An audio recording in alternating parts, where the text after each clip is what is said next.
So before I even get into Rayman Redemption, we've got to talk for a second about the 30th anniversary edition of the original Rayman.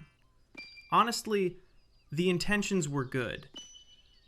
It's got all the usual stuff you'd expect from a Digital Eclipse collection, you know, interviews with the creators, practicably Michel Ancel.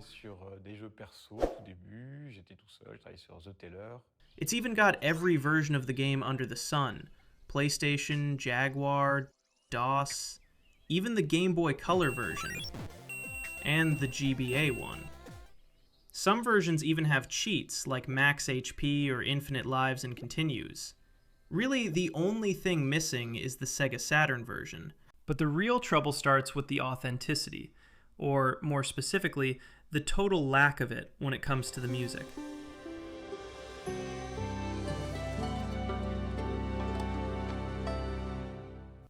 It doesn't even sound like the original. And what's weirder is that it's not even consistent throughout the game.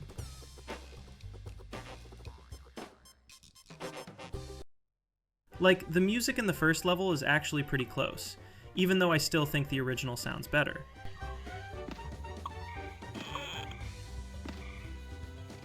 It really bothered some people because, let's be real, the music is such a huge part of the whole Rayman vibe. That's why people just started hitting it with negative reviews. And now the positive review percentage on Steam is actually pretty low. But for me, even with all the options to make the game easier, including a rewind feature, at the end of the day, it's still Rayman. It's still a brutally hard game. And it's just not that fun when you're spending more time hitting the rewind button than actually enjoying the game. That's basically how I ended up at Rayman Redemption. I just wanted to see if it could actually be a fun experience. And the first thing that blew me away was that this isn't just a new engine like Z-Doom or some mod. The guy literally rebuilt the entire game from scratch in GameMaker.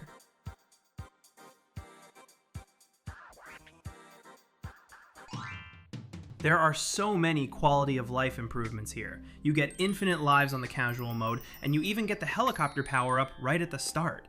Anyone who's played the original knows that without the helicopter in those early levels, you're basically just suffering. Now, there's no rewind here, which makes sense since it's a fan game, not an emulation. I haven't finished the whole thing yet, and you'll see why in a second, but from what I've seen, there are expanded levels, extra platforms to keep you from falling, and even a brand new world called Playtopia, plus 2 other new areas, one based on the Super Nintendo prototype that is actually included in the Anniversary Edition.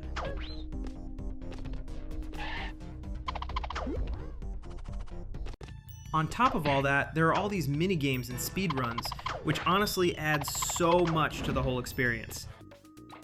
There's also a shop where you can spend the lums you collect on skins, or actually useful stuff, like magnets to help you grab more lums. The currency in the shop is actually lums, which you can collect almost without limit.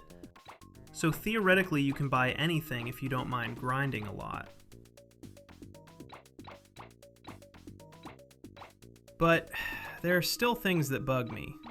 Like, if you're looking down to find hidden cages, you can easily fall by mistake, and then you're just stuck floating there for a few seconds waiting to die because the helicopter takes forever to go down. And then there are these rocks. It's never clear if you're supposed to jump over them or punch them.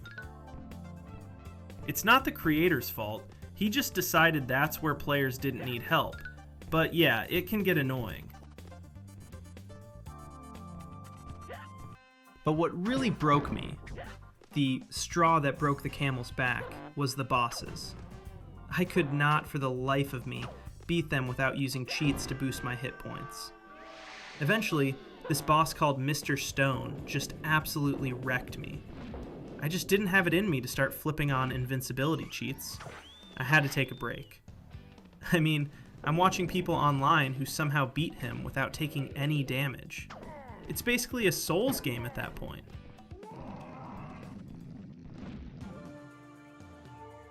So, do I recommend Rayman Redemption?